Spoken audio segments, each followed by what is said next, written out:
আজ আমরা চলে গিয়েছিলাম নতুন উদ্বোধন হওয়া চন্দননগর কলেজ মিউজিয়ামে। হুগলি জেলার চন্দননগর কলেজের ইতিহাসে আক্ষরিক অর্থেই রোমহর্ষক আর রোমাঞ্চকর।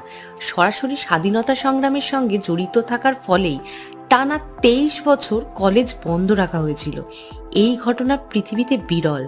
চন্দননগর কলেজে সেন্টার অফ হেরিটেজ স্টাডিজের তত্ত্বাবধানে কলেজে 161 বছরের প্রাচীন ঐতিহ্যবাহী ভবনে স্থাপিত হয়েছে চন্দননগর কলেজ মিউজিয়াম।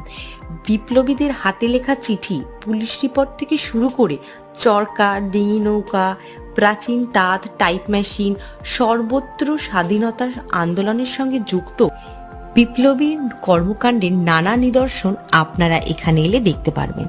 অতি অবশ্যই আপনারা একবার হলেও এখানে এসে ভিজিট করে যাবেন, যারা যারা হিস্ট্রি পছন্দ করেন।